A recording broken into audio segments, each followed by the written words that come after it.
the weirdest thing. I'm like, you need to be more safe on that motorcycle. And he goes, I don't think he knew how to react. He goes, You're right. he goes, you're a nerd. He called me a nerd. He called me a nerd.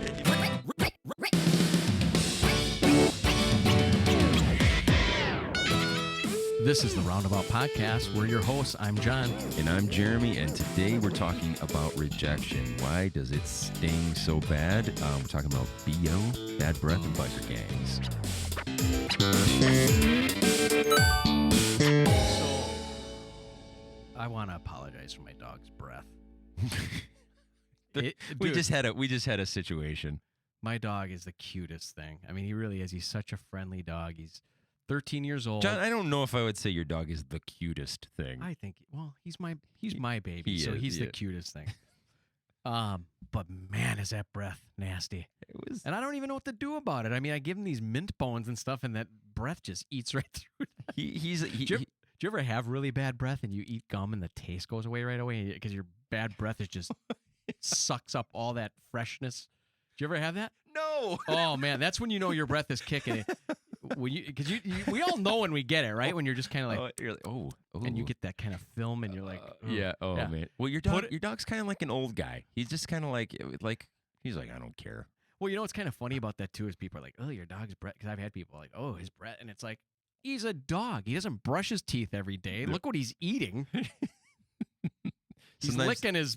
I was just gonna say, sometimes you don't want to look and see what he's eating. You know, but he just came up to me. I was sitting on the stairs and he came up to me and I'm like, Ooh. Tucker, you're like punch you in the face with that breath, man. Oh, it's rough. Yeah, it's rough. But he's a cutie. But I do apologize that you had to take a whiff of that, Jeremy. I forgive you. There's people out there that have that kind of breath too, dude. What's worse is when you talk to somebody and they have that breath and they don't realize it. Oh yeah, and they're getting up there in your grill talking. That's rough. That's that is when Mo was on, we talked about like, oh, it's her breath stunk. Did you notice Mo's breath stunk? Listen, I had to throw the mic sponge out. Get that. It was done. I'm just teasing. Oh, what? I won't say who. What? Okay, don't. I won't say who. But yeah. But Mike Sponge, man, that was I've experienced smelling that. Why did you smell it? Well, if you sing in or talking to somebody else's, this was years ago, but there was like, you're like, whoo. When Mo was on, she was saying how, and we were talking about, oh, it's good. It shows love and consideration when you tell somebody, oh, you have something in your teeth, or this is a rye on you, or whatever. They'd be like, your breath. Dude, seriously though, there is a huge difference between that, right? Like, hey, Jeremy, you got something here. Then thank you, dude. Your breath. Because here's the thing: if you have a crumb on your face, you can address that right away and go. When you have that bad breath, dude, it's like you're basically saying, what are you doing with your life? Don't open your mouth. Well, don't. I get a kick out of it because I've seen you and Carlos do that to each other when you're talking. It's a running joke that we have between each other where we'll be talking to somebody and one of us, if he's talking to somebody, I'll do it to him. Or if I'm talking to somebody, he'll do it to me. And it is hilarious when he does it. But I'll be talking to somebody at work or whatever, and he'll just kind of, sneak his way up towards me, and he'll be like, trying to sneak me a piece of gum or some Tic Tacs or something, even though my breath doesn't smell. Like pretending to be subtle, but not. Yeah, and it just, because if you see somebody do that to somebody, you're thinking, oh, his breath must smell, and they like kind of take their distance, keep their distance, back up a little bit. So, but yeah, that's a bad one when somebody tells you. That's a hard one to tell people. Oh yeah, but hey. But you would think out of anything that you would want to tell. I mean, it's one thing if you want to tell me I got a crumb on my face, right? If my breath is kicking, dude, I've had to have let me know conversations with people like about BO, like you kind of have a little bit of a smell. Like when? I'm not gonna say when. No, but I mean, like in what like setting? Somebody that I'm not gonna give it. I want details. No, but where you've had the talk. Where you kind of have to say, like, look, hey, this is something that people are noticing, and just for your own, it's for funny. your own benefit. I love how you did it. It's something people not me. I'm just speaking on behalf of the people. This is like, it doesn't bother me, but other people. I like BO. Hey, that's natural. That's one. It's natural. That's a smell I have. That's one smell I have a very difficult time with. I mean, Yeah, So I did- rank that up there with the smells that I have a. So here's a question. Do I BO? 300 No. years ago. Yeah. 300 years ago. Let's go back. Let's say 1200 years ago. Okay. Deodorant was not a thing. Was it just like this is just a smell that people have and we're just this not a big deal? Do we know that for a fact? Did they take like a mint leaf and maybe rub it on the underarm, or? Well, I would think that it probably was more prevalent, no doubt. like There just was cover BO, up, yeah. just cover up, wear But clothes. but here's my thing too. Why do we consider it a bad smell? Is that I think it's a cultural, psychological. You think it is? So I like think if we there were is a thing. kids, I wonder if that experiment has ever been done. Like you take a kid and go, "Oh, smell that?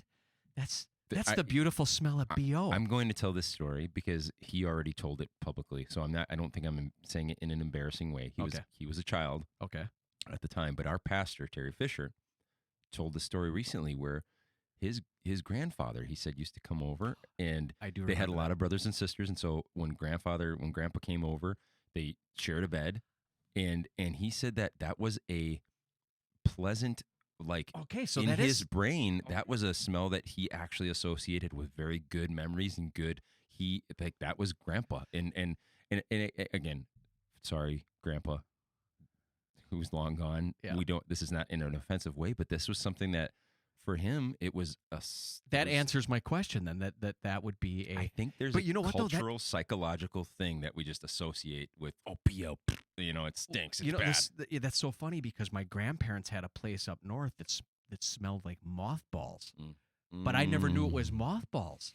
I always thought it was just the smell of the cat. Oh, sure. And those are It's some like of my pungent kind of. yeah, and those are some of my greatest memories. So It's just I in your smell head. that smell, and it's like, oh, I kind of like that smell. And people are like, oh, that's mothballs. It smells like mothballs in here. Okay, here's a quiz. Quick quiz. Pop Yeah. quiz. Right. You tell me, like it or not like it. Gasoline. Oh, I love it. Raven. My wife. Okay. Same thing. Skunk. I actually like it. My wife. Same Yeah. thing. I think there's a thing in some people's heads. Oh, you don't like either of those? No. Oh, look at you. No. Please. I smell.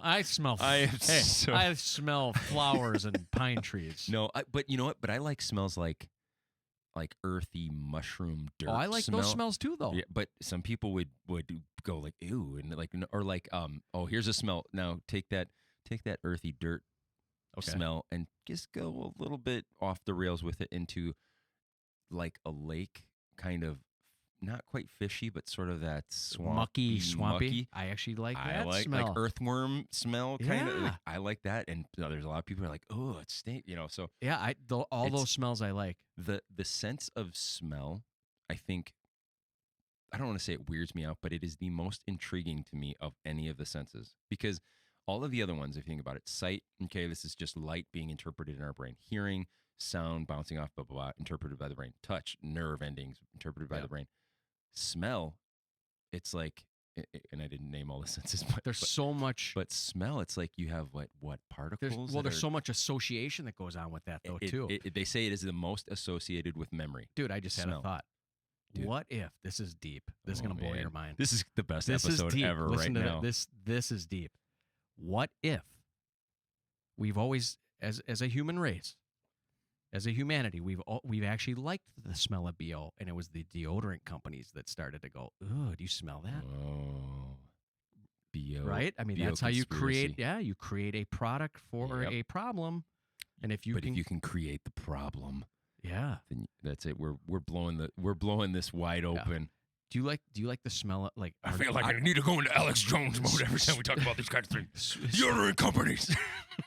Speaking of smells, though, Glade. Plugins. Well, no, the sprays. Is that your? They throat? just did it again. Yeah. What did you call it again? What do you call the it? croak. A croak. The Throat croak. No, Throat- I think throat of like Glade. sprays? Yeah, I hate 'em. sprayed in a I bathroom hate that spray somebody air blew up. freshener. That they blew up. Not to get gross, but it. How does that smell correct it? It doesn't. All you've done is made like fruity smelling Fruity poop. smelling poop. Yeah. Cherry poop. Yep. Wow. cherry Yeah. poop. Thanks, Grandpa. Didn't even know he was in here. Cherry poop. No, I am not a fan. Now, I do like, and I don't think it covers up the smell. I like essential oil diffusers and stuff. We're getting into the softer side of John and Jeremy this episode. What sort of lavender and I love lavender. Allison Aiello, Allie Aiello, the Aiellos. We years ago went over to their house and we're like, what is the smell? And she uses a diffuser, and well, she does it in her vacuum cleaner and everything, I guess too, Yeah. like Lavender? lavender and patchouli. Okay. And patchouli by itself is pretty. I don't hate it, but a lot of people don't like it. But it's when you mix the two. This is such a weird thing for us to be talking about. I just came like to that it. realization. But These are my kind of subjects. You can talk about your. But those essential oils together, lavender, patchouli. I'm telling you, this is the softer side of Jeremy. I just washed my hands up in John's bathroom. They literally, John and Crystal got me for my birthday hand soap because I really liked this Bayless and Harding Goodness Yeah, I didn't even read the hand bottle. soap. It's like wood and amber and no, not wood. It was like oud. Oud. What is oud? O-U-D? I have no idea. I don't know what it is. Amber and oregano oil and whatever. See, it's I love so good. It's I so love good. all those smells. Yeah. I lavender is probably one of my favorites. Speaking of smells, dude, I bought this shampoo. Listen to this. So I needed shampoo. So here I am talking about hair again. Mhm. Sorry, Jeremy. Yeah. I just have to sit. Yeah, you I'm won't. gonna go, yeah, I'll go you sit sit, over in the sit corner. off. I'll This be is quiet. for the, I'll be the quiet. viewers on YouTube here. So I bought shampoo, right? Or I needed to get shampoo. So we were at, I don't know, Fresh Time or something like that. And they have some high end stuff. I'm like, oh. And I don't know how you pick some of the shampoos you cannot smell. They have that cap thing on there, the seal. Yeah. So which sucks because I just had to go off how the bottle looked. So I was like, oh, this looks like a high end one. So I grabbed the shampoo, and then Crystal's like, hey, look at this one. She's like, this one might be a little bit more masculine. Because I think I picked out like a lavender one or something. So the one she pointed me to, it was like pine tar. Oh, yeah. So I was like, oh, now yeah. that sounds. Now I love. Now you're getting into my real That's another smell I really do love is pine. So I was like, oh, pine tar. That sounds manly. I like pine.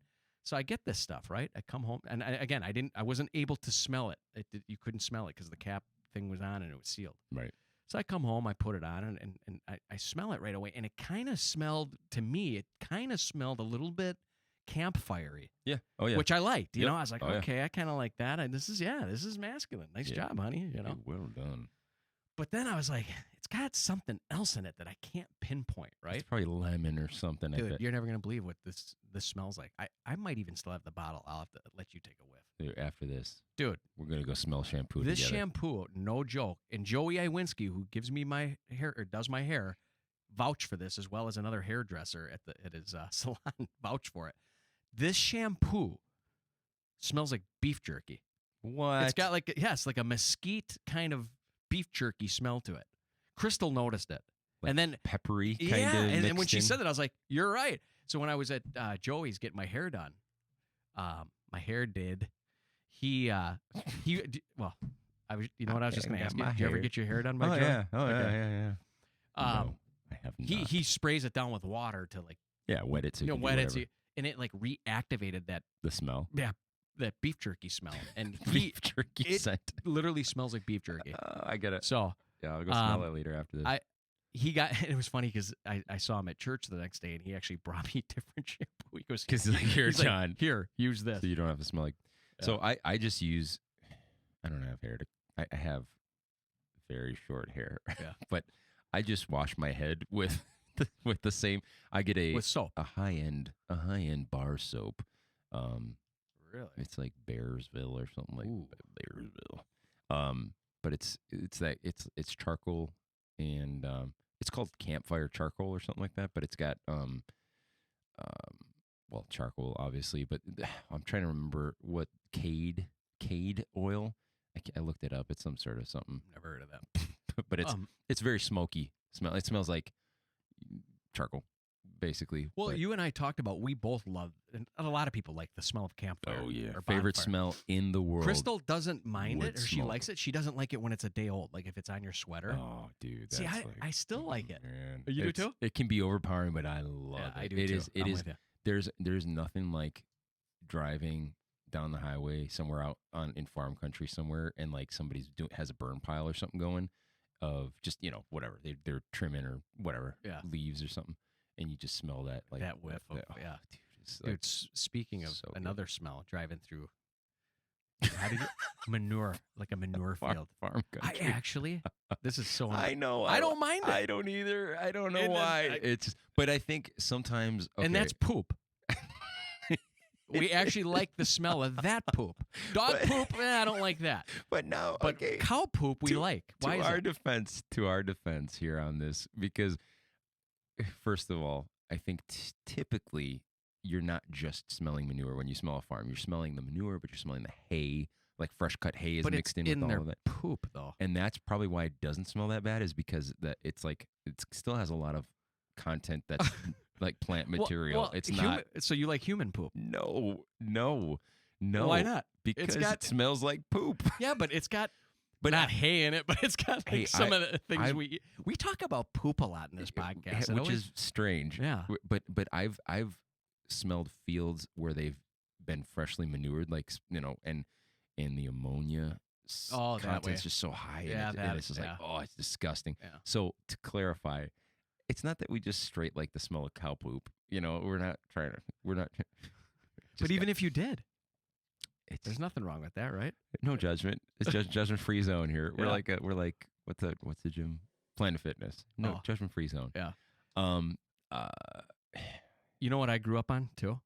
And Crystal hated it. She didn't admit it till years later of us being together, but I grew up, my dad burned incense all the time. Oh, my brother did too for all. Yeah, and again, that's a smell that some people are like, ugh, they can't, it's a artificial kind of, and it's close to like the oils, but not as in your face, Yeah. But I grew up with, my dad would burn incense all day, and that was normal to us. Now, he smoked in the house, so, you probably needed something potent like that to cover up the smell. But, yeah, I've always associated it with him, so I've always liked incense. Yeah. Crystal can't stand it. Yeah, it's one that's not one of my favorites. Depending on which one it is, you can kind of whatever, but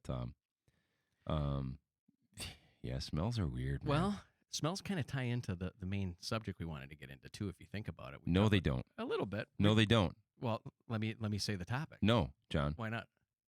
No, that was an example of what we're going to talk about right now. That didn't feel good, right? That didn't feel. It felt like you felt like, what's going on? What are you doing? He's gonna embarrass me in front of. Yeah, why you embarrass me in front of my friends? Yeah, come on, man. I would never be that harsh. No, to my friend John. I can vouch for that. But I was giving an example of what we're going to talk about today. Rejection. That's something that Jeremy and I were talking about, and those of you that are listening would probably agree that we deal with a lot of rejection in our life. Whether it be relationships, work. You and I were talking faith. Standards. And some of us can deal with rejection better than others. Yeah. I've never been a person that dealt with it well. I've often gone way out of my way to not be rejected. Yeah. And that's that's never really a good thing, Yeah. And you just this was a hard one. John and I were joking. I was just going to say it right now.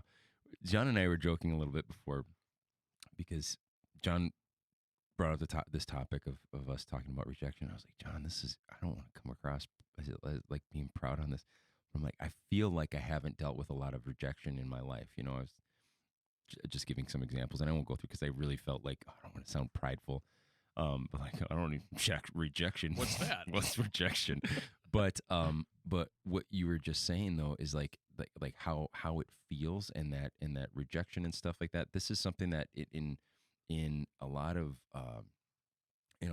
respects is like, how do we deal with it, and do we care? Like you just said, you've gone out of your way to avoid it, and something that popped into my head was like, maybe sometimes we notice rejection more or less depending on how much we care what other people think. Well, I mean, if you think about it though, just the heart of what rejection it's you're being turned away, you're being disliked, you're not accepted, and we naturally have this desire to want to be accepted by our peers, by our family, and I just think of some of the things in my life that relationships is one of the early.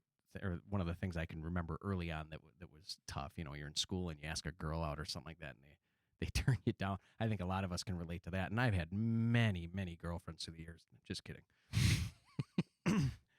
He chased Crystal for good 5-6 years. Yeah, Crystal was one of like 50 that I ended up settling with. So, oh my goodness. Yeah. Now you're lucky she doesn't listen to the episodes. And just so you know, too, guys that are tuning in here, I auditioned probably 50 people to be my co-host on this show. So I rejected, over 40 something people to pick you, Jeremy. Yeah, I appreciate it. So there's your streak. Your streak continues of not being rejected. No, but I remember I was the kind of guy, as I said, I would go to extremes to avoid rejection. Yeah. That like if there was a girl I wanted to ask to a dance or something like that, I would do all of my research to make sure she was going to say yes before I would ask. Smart. And it actually one girl that I did ask, that I really liked and did my research. I knew her for my research. And like ask her what she thinks of me, that kind of thing. Like yeah. But and I got all you were serious about this. Oh though. yeah, she checked all the boxes. I was confident she was going to say yes. Mm-hmm.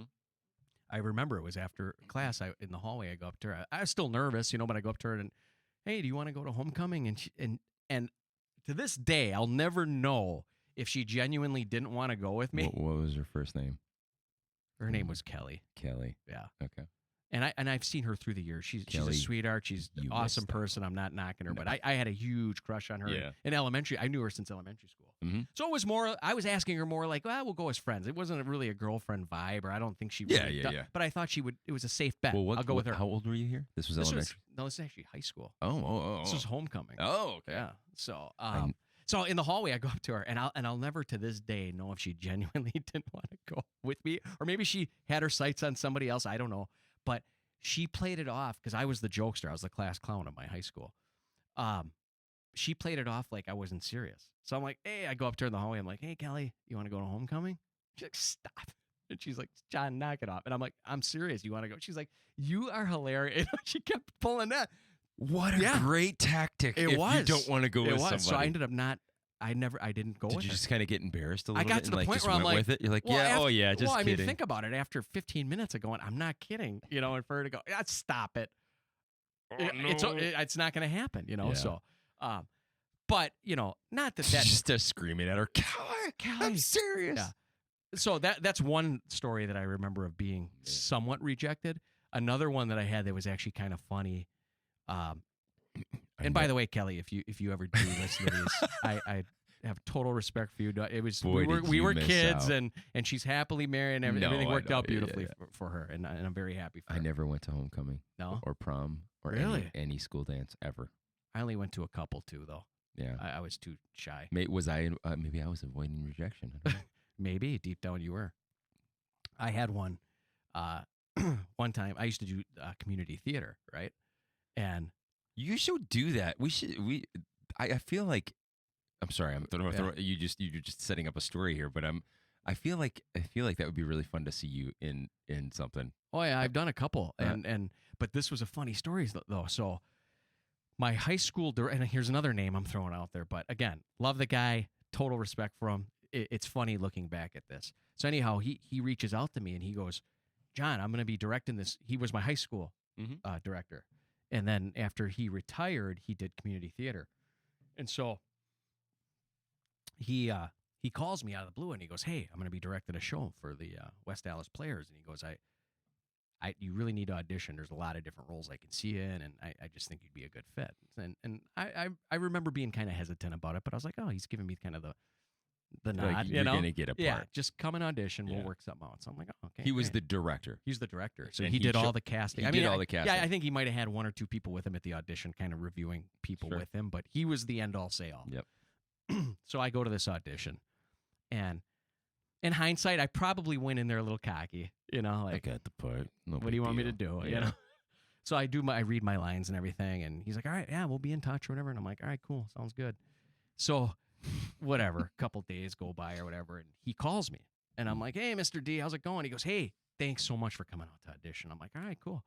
He goes, unfortunately, you look a little too young for the roles that are in this play. Well, which could have been legitimate. But I'm like, you knew what I looked like going into this thing. Why did you, So, but I remember being kind of like, feeling rejected. Yeah, you're And so- waiting. You're waiting. You're excited now. Yeah, You're like, you know? I'm gonna get to play a role Yeah, in this. yeah. So I mean, those are two Yeah. not major rejection type stories, but those are little things that you think in your life that throughout your life there's different things that you've been rejected for, or and sometimes there's a legit reason for it. As I said, Kelly could have been having something, a guy that she's very interested that she wanted to go with already. Mr. D. We called him Mr. D. Had a very legit point that, hey, you looked too young. But we have this tendency to not take those things at face value. We tend to read into them, and sure enough, I took it harder than I probably should have at the time. But in hindsight, I did. But now I look at it and it's like, well, no, that's just part of life. Not everything is always going to go your way. You're not always going to be accepted. Now, I wasn't shunned by them. It was, it's just a kind, hey, no, this isn't a Situational. good fit, Yep. but man, you think about even jobs, interviewing for a job that hurts when you're told you're not a good fit or you don't get a call back. Yeah. Well, and here's something too with the job situation, and I want to ask you something about dealing with the rejection once we get a little deeper into this. But like, Just cry. yeah, Cry it out. how do you deal with it? I just cry. I just cry. I with job situations too, and this could be something that could apply to more than job situations. This is something even. Let's look at our situation here. It's two of us. We make all the shots. We call all the shots with the show and how we want things to go and stuff like that. And granted, I think in a healthy working relationship, there's compromises and there's compromises and there's even hey, I might not think that this is the best idea. Yeah. But let's have give and take of this is how I think a healthy work environment goes, where we're saying, you know what, I don't have to have all the good ideas, and maybe something I don't necessarily think is a good idea might be, and so I say, yeah, let's try it. Let's try it. I think that's a healthy way to do it. But I think oftentimes, there might be ideas between you and I or us at our workplace where we say like, hey, let's try this, and somebody goes, no, like, no, we're not doing that. Like, we're just going to do it this way. I know. So here's some examples at even at my place where there have been a lot of ideas that have been implemented. At my place of work, when I came in, there was sort of an encouragement to roll with some new things, and a lot of the things that I suggested were happened. But then there's also those things where people go like, no, we're just going to stick with this the way it is for now. And in my mind, I might be thinking, man, I really think like if we just did this, X, Y, or Z would be solved. And sometimes you just gotta go like, well, I'm not the boss, or I'm not in charge of that. I can't make that call, So how do you seriously? Yeah. How do you deal with that when in situations? And I guess it depends on the situation, on how you respond or react. But do you feel like you've always had the best attitude, or do you submit like an alternative? I don't easily submit when it comes to ideas. If I have an idea that I really believe in and I think would be great, I'm one of those people, when I have an idea, I really did think it through, and again, I'm not saying it's a great idea just because I thought it through, but I do give it serious thought. I don't just, oh, hey, we should do this, without really thinking of what could go wrong and all this stuff. But I'm very strong-headed that way. When I like to think of myself as an idea guy, and so when I have these ideas and I get shut out, it's a frustration that wells up in me. And I haven't always dealt with it well. I tend to, and I'm showing my cards here. This is it's good. Coworkers, I think, but like, I'm one of those people that if I get an idea that I really believe is good, and it's rejected, I don't stop. I think I must not be doing a good job of convincing them or presenting this. Yeah. So I will push and push and push. Now, if I have an idea that I throw out there and somebody else counters it with something that I believe is better, I'll be the first to go. I'm not prideful in that way where I'm like, well, I don't want him to have the idea. It's my idea. I'm all about let's collaborate and stuff. But I get really irked when I get shut down on things and nobody presents anything that's better or even presents anything. So that's two things. So the one thing is being willing to compromise. Like you said, if you present an idea and somebody says, well, let's take these elements of your idea and we'll we'll mash them up with this other thing, or we'll just tweak a couple things. That I think is much more tolerable. But the harder thing is when somebody just says no, like no, and you're like, That's tough. why? Like, Yeah. give me something. Give me That almost stings more than an explanation, doesn't it? yes, No. yes, and again, I think that this is. I mean, we're talking about healthy working relationships, or healthy relationships, or conversations in general. I think that typically, if we'll take we'll take a family situation. If my wife suggests something, or one of my boys suggests something, and I will say many times my wife has suggested things, and at first I'm like, no, we're just going to do it this way, but then I think for like 12 seconds, and I'm like, no, your idea is better, so let's do that. And so, but I think that in a in a healthy relationship, whether it's family, work, whatever, when we are the one who is doing the rejecting, I think we better have some good reasons, and be willing to talk through those, because when a person submits something, whether they put themselves on the line for like a potential relationship or a work thing or whatever, they're showing some vulnerability, and so I think that there's some courtesy, there's some kindness, even, where you would say like, hey, I'm not saying that your idea was just stupid. Even sometimes that's the case, but just to say like, this is why we're not going to do that, and we're going to do this and this. And I think for us as the one who is presenting the idea or putting ourselves out there for something, it sure helps to at least have an understanding of the why somebody said no to us, rather than just no, Yeah. I'm just not doing that. You bring up a good point too, that and I guess I never really thought about this, but we often think of the person being rejected and the emotions that they go through with that, Mm-hmm. but we don't think about like the person that has to do the rejecting. Right. That sometimes is an emotional thing too. I just think with work, again, talking about work, it being in a management role, one of the things I should say it probably is the thing I hate the most, Mm-hmm. is either having to reprimand somebody or fire somebody. Hands down, that is the worst thing, because you don't want to hurt somebody's feelings. On one hand, you got to do what's best for the company, and you got to do what's, but at the end of the day, they're still a human being with feelings, and so you always want to let people down gently, but it's hard to do that. Rejection's rejection, and it's tough for everybody. Yeah. So you're not just like, you fired. You fired. You fired. John looks for people to fire at work. Yeah. Yeah. That is something. I was thinking about too, the not having the explanation, and I didn't think about this ahead of time, but doing voiceover work. How many auditions that I did to try to get different parts, and we've touched on this briefly before, but I don't really do any, besides this podcast now, I don't really do any voiceover work stuff anymore. But doing character work and stuff, like there were some where I'm like, oh, I feel good about really, this. yeah, I felt good. Yeah. I'm like, and you're interpreting, you get this little paragraph of direction of like, this is what this character is like, whatever. And you're like, oh, this would be such a cool thing if I could be this character and play this character and play this role, because it's creativity, it's imagination, it's just fun, and you get excited about it.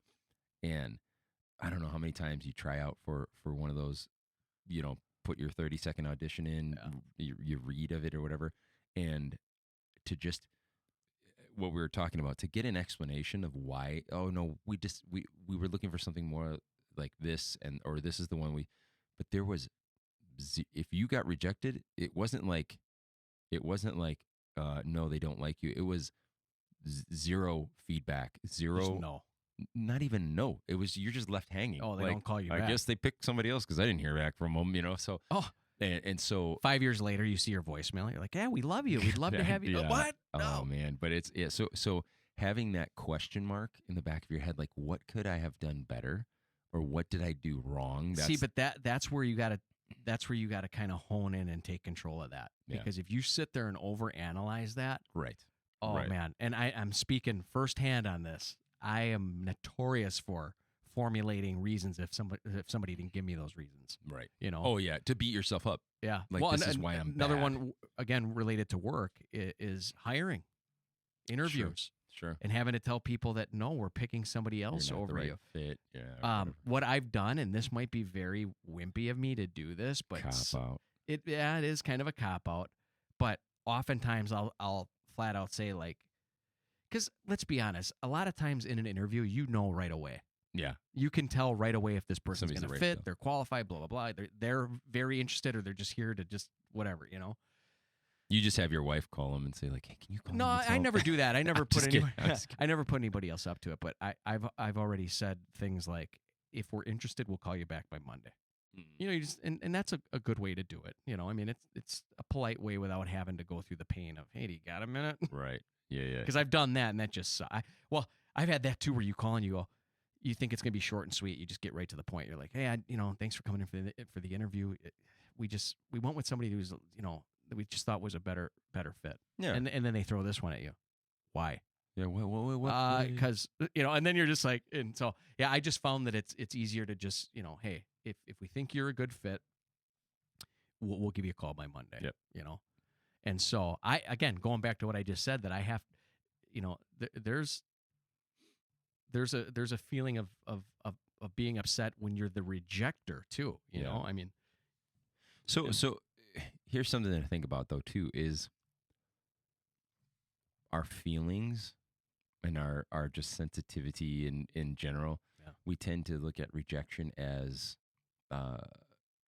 just on first blush, we can look at rejection as it's bad. If we're rejected, it's bad. But if we take a step back, we can see sometimes like, hey, you know what? If I'm the guy that interviewed for that job with you, and you thought I wasn't a good fit, I can look at that and say, you know what? Good. I'm glad that you had the insight and you know the position better than I do. You know this industry better than I do. If I'm not a good fit for this, I'm glad that you turned me down so I can go and find something that is a good fit for me, rather than be in this and like 3, 4, 5 months down the road, be like, oh, I'm miserable. Why am I doing this job? I'm going to put my 2 weeks notice in. And now you're in a position where you've spent time training and whatever.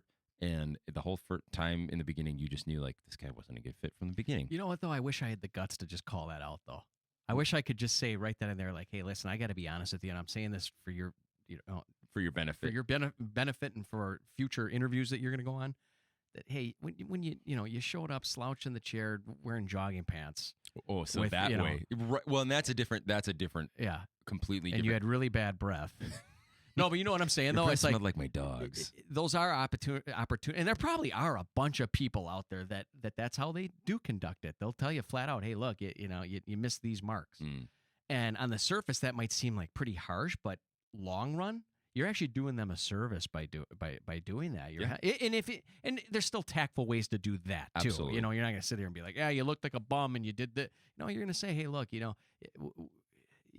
there's people that showed up that did this, and that's what made more of an impression on us, know, and we shouldn't be afraid to share that with people. But yeah, you always want to be sensitive, and sometimes not saying anything can oftentimes be better than soften the blow a little bit. But like you said, boy, just thinking about that though, again, rejection with reason, rejection with explanation can be one of the best things for us in a sense, because what can I do to improve? What can I do to be better? Like. I was rejected.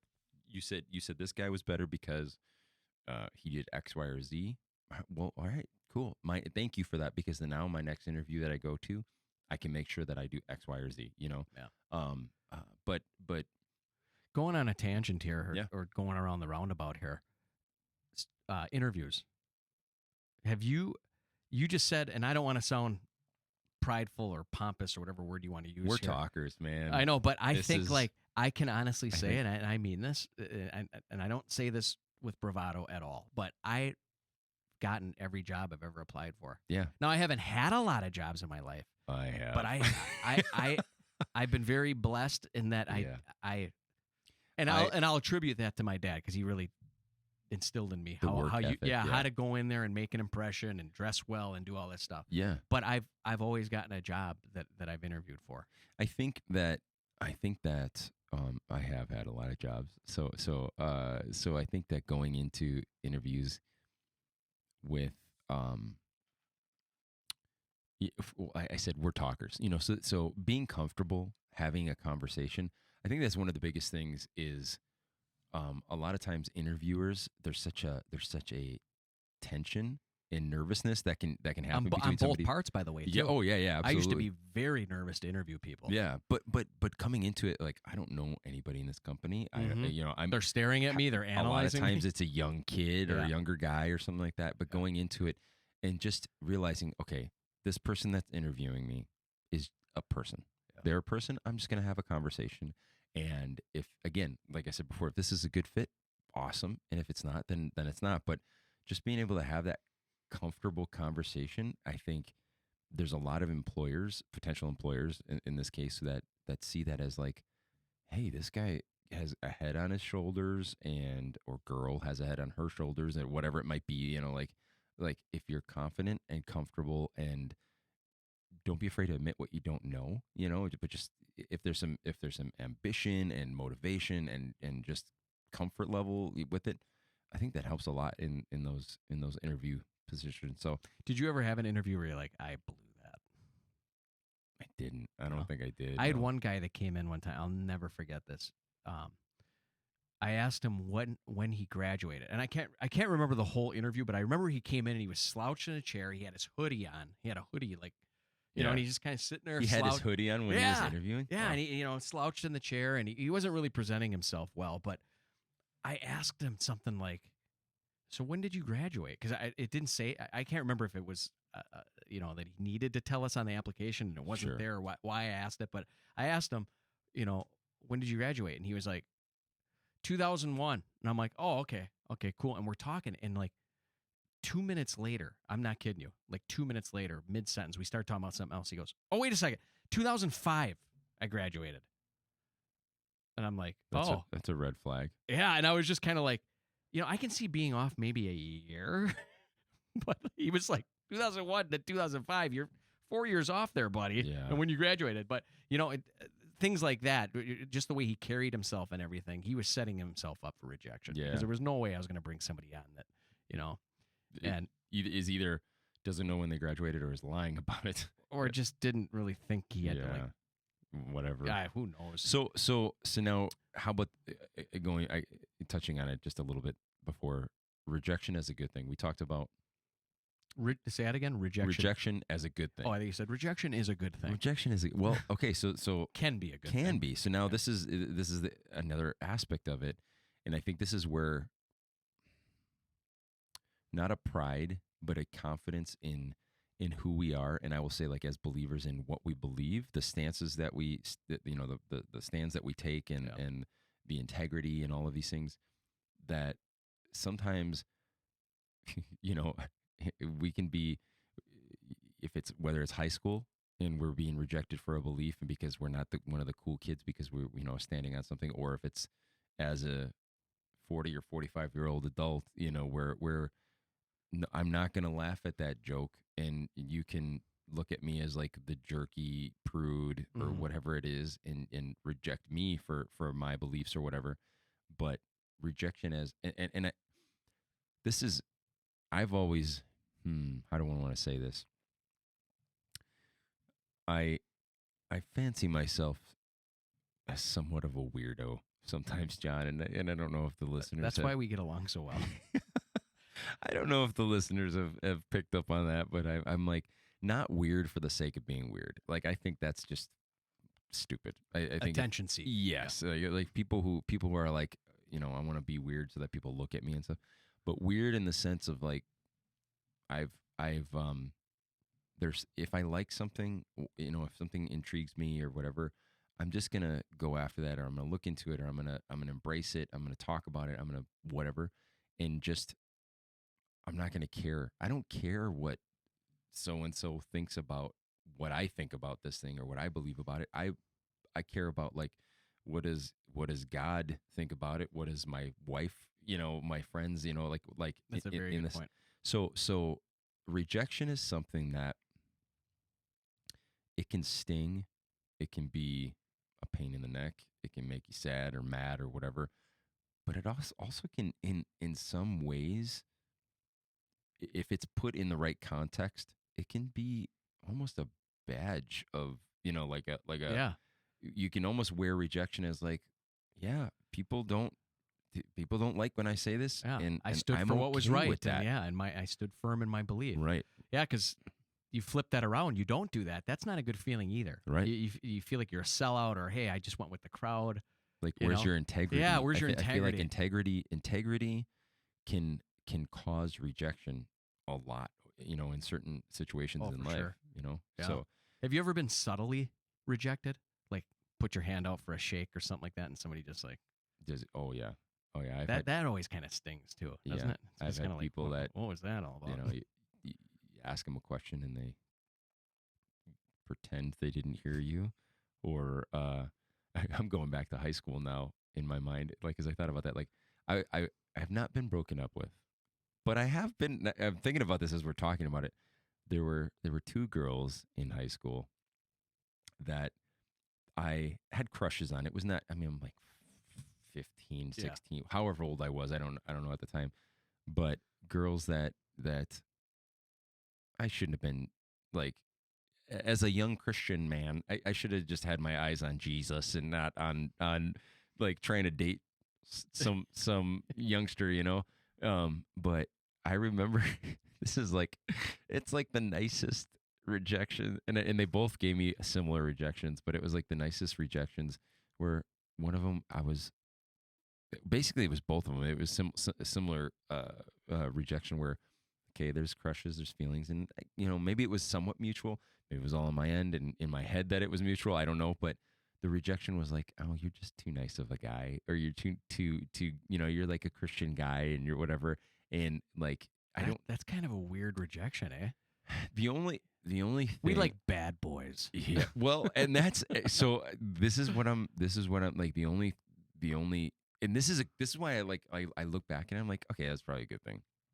Was maybe they wanted boyfriends who were more of like partiers Yeah, or whatever, yeah. and that they weren't gonna have that with me. But I look back and I'm like, it was a good thing that Yeah. it was a good thing that didn't happen, because whatever. So Well, the Lord is in control of everything too, and Yeah. he's going to bring rejection into your life yeah, to make you a better person. I would say most rejection, again, in the right context here, rejection does make you a stronger person. The Mhm. more thicker skinned you are in life, and the more, and I'm preaching to myself here because honestly, I need to improve on that. I wear my emotions on my sleeve Mm. often, and I think I've confessed that I've tended to be a people pleaser for Yeah. most of my life. So it's tough when you're aiming to please and that is shut down, Yeah. and You don't get that feedback. yeah, that but positive. man, if you can go through life, and I've seen people like this, you strike me as one of them, Jeremy. But I really admire this quality in people that don't care so much what people think all the time. I don't, John. But I really but that's don't. such a cool quality to have. But But and I have moments where I don't. Yeah. I certainly have moments where I don't, especially when I'm goofing off and trying to be funny. It's like I could care less if you don't think I'm funny. but I don't see, and I think this is we're just having this podcast just to encourage one another right now. But I don't see you. I mean, I can see in you that you because mostly because you've said it a few times to me in the past about like that you find yourself being a people pleaser or whatever. But I think when push comes to shove, I think that you would stand on the things that matter. I 100% think that you would stand on, your beliefs. I and appreciate that. You know what I'm saying? And So, I believe I would too. yeah. So it's just, yeah, it is something. And so you listener that's listening to us ramble on here about this, I think like we would encourage, don't get so caught up, I think, in rejection. I feel like rejection is one of those things where if you're living on your standards and kind of walking the line that you want to, that's a badge of honor to some extent when you're rejected by people for certain things. But then on the other hand, don't be a jerk. don't be a jerk. Don't be, like, don't be the guy at the interview who's like, I don't know, Yeah, not caring, whatever. I yeah. don't care. So there's a push and shove. Yeah, and don't live your life always trying to please everybody. Mhm. You can't. You'll never attain that. won't. You won't. And as Jeremy said, it's like, excuse me, I'm gonna burp again. Burp. The seltzer water that I drink, I love it. Yeah, I was gonna take one, Oh. and I was like, that was exactly my thought. I'm like, Yeah, that's maybe sorry not a about good that. idea. But know what your core beliefs are. Stand in what you believe is right, and even if that rejection comes, at the end of the day, I think you're going to feel so much better that you had that integrity and you took a stand. Because just as many people out there that will reject you, there's people out there that will accept what your stance is. You just got to find them. That was exactly my thought just then. Yeah. Like the people who matter in your life, the people who really matter, if they love you and they have the right mindsets themselves, like, and this is not like, oh, we want to be in an echo chamber of people who just echo the things that we, tell me what I'm saying is right. Like, no, if I'm wrong, tell me I'm wrong. Yeah. But from a place of love, like the people in our lives that matter and who love us will tell us, they'll stand up to us when we're off. But if we're honest with ourselves, then that's a good thing. Yeah. I got, before we wrap this up here, I just got a total, again, random story to tell you. This happened to me the other day. Grandpa John's good. Yeah, and we might even have to make this a topic at some point. Traffic, man. People with this road rage. Now, I know I get pretty upset with people, and John, a couple episodes ago was an episode about complaining. I know. Well, this was actually kind of funny what I did. Okay. So this guy literally almost pushed me into another lane. I'd have to kind of show you where this was. So It's hard to even describe. But long story short, he pushed me, like, I had to swerve into another lane. Thank God there wasn't another car there. Was he changing lanes, or was it we merging? we were both going to be merging. Merging, okay. And he was behind me, and he sped up to get ahead of me, so I couldn't merge. It was the weirdest thing. Yeah. And I had my blinker on and everything. So a little bit of rage set in, where I was just like, what is this guy doing? It really frustrated me because I'm going to teach him a lesson. He put me at risk of getting in an accident, and killing myself or killing somebody. So and this was rush hour on the way to work too, so I couldn't really get up to him, right? But this is kind of funny. So I finally maneuvered to the point where I could get to his side where he could see me, but he was getting off the expressway then. But I'm assuming he looked towards me. And so, most people flip the bird. Guess what I did? I didn't look at him. You're like, I gave him the thumbs up. I went, like, you're cool. Good and job, I'll tell you, I felt so good about that. Yeah. And I told Chris that story. She's like, wow, you really showed him. Okay, all right. But I was just going to say, though, I felt like that thumbs up stung more than if I would have gave him the... All right, so you just reminded me of a story. Yeah. Okay, this is one of those where, like, sometimes... Now, well, what do you think of that, though? Do you think that was powerful, like thumbs up? I think that. Good job, buddy. Well, what I thought, what I actually thought was, like, I'm like, oh, like maybe he just saw your hand and figured you were flipping him the bird anyway. No, I just went like, yeah, thumbs up. Yeah, no, nice job. Yeah, I think when people see that to cause them to think, and exactly, that's what it was for. I did it so he wouldn't think. He'd be like, I am kind of a schmuck here. Totally jogged my memory of this is way back when my oldest son was just a baby, and we were driving our stick shift Dodge Neon. And it's a classic. Oh, man. It was a nice little car, man. One day you'll be able to tell your kids, remember? They'll be telling their friends, my old man drove a manual transmission Dodge Neon. Yeah. But it was, actually, what's funny is that Dodge Neon is newer than, it was 1 year newer than the truck that I drive now. So, you wish you had the Neon back. But we were driving, and... Do they even make Neons anymore? I don't think so. Okay. I don't think so. Neon. What a cool name, man. Oh, man. But it was a sporty little thing. But we're driving, and without explaining, like, okay, this lane, that lane, whatever, this guy on a motorcycle comes flying through in the shoulder, not a through lane, whatever. And he comes flying through, and I'm getting ready to turn right. And so if I hadn't been paying attention, I could have turned, and he would just slammed right into the passenger side, which my wife is in the driver's seat of the passenger side. My baby son's in the car seat in the passenger side in the back. And I'm just like daddy mode. Like I went, and this is one of those things where I'm like, I don't care. I get to the point. Incredible Hulk. Well, sometimes to a fault of not caring what people will say or do, and the do is like the thing that I should have been more worried about at the time. This guy, like, he flies through the shoulder lane, cuts me off, goes into the lane next to where I was, and then I'm getting ready to turn right, but there's a red light that we come to, and he's in the lane next to me, and I'm in the right lane. I pull up, and instead of turning right, I'm like, I tell my wife, I'm like, first of all, I noticed that this guy's got an Outlaws vest on, so he's like, perfect. yeah, exactly. And I'm like, whatever, biker gangs. That did scare you. Well, it didn't. Maybe it should have. I don't know, but I'm pulling to this red light, and I'm getting ready to turn right, but I'm like, I'm gonna say something to this guy. I'm gonna say something to this Hell's Angel. Yeah, my wife, she's like, no, don't. She didn't know what I was gonna say, but I don't know. She thought I was just gonna fly off the handle at this guy or what. But I roll down the window. It's like the nerdiest thing, but I'm like, whatever. So I go. You know, I was getting ready to turn right there, and you came flying through. I'm like, you could have got yourself injured or killed. I'm getting ready to turn. You would have slammed into the side where my wife. You lectured him. I did. Wow. I gave him. I'm like, you need to be a little safer. And he goes, I don't think he was. I think he's expecting somebody to fly off the handle with vulgarities. Yeah, and curse at him, and whatever. And for somebody to just like rationally tell him, like, look, you could have gotten hurt, sir, and you could have hurt my family. But I was angry because he could have hurt my family. You know, he could have caused an accident.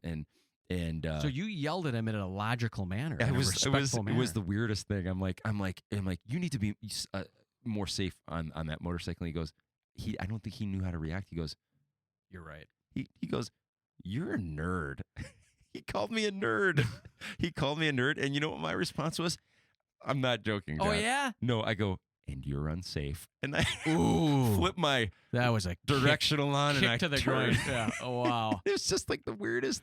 It was the weirdest thing. Well, it turns out I knew another guy at the time who was an ex-outlaw who had connections still, got to talk to this guy, and he goes, no, that guy has children, and he should know better. Like, whatever. Like they knew this guy that they're somewhat organized in how I don't understand all the weirdness that goes on with this stuff. Yeah.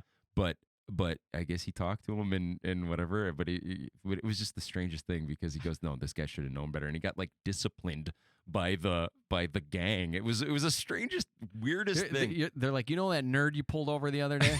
Oh yeah, I remember him. I remember I used to have some pretty bad road rage moments, man. And I had one with Crystal in the car, and she was so mad. And first off, I'm not a fighter, dude. No way. I mean, I don't think it's a surprise to anybody. But like, I can talk a tough game on the road, you know, like pointing to, yeah, what are you doing? You know, that kind of thing. You pull up next to him, you're like, dude, we ended up at the same stoplight, and I was just like, oh boy, did I mess up? And he's on Crystal's side too, you know, and Crystal's like, oh great, and she's trying to like slump down in the seat, and I'm like praying to God that this guy doesn't get out of the car and start like dragging me out of there. Fighting a guy that's 3 times your size. But if you think about the road rage thing, though, traffic, it's like, man, you want to see people's temperament in society, you know, in today's day and age. Just drive on the expressway for a couple minutes. Every day I'm on there. Somebody's swerving, cutting off. They're yelling. They're riding each other's butts. It's just like, oh my gosh, man, it drives you nuts. It can be nuts, man. So yeah. So all right, guys. Well, I think we'll wrap it up there, and see you next time. Another one in the books, brother. Another one. All right. Have a good one, guys. All right. See ya.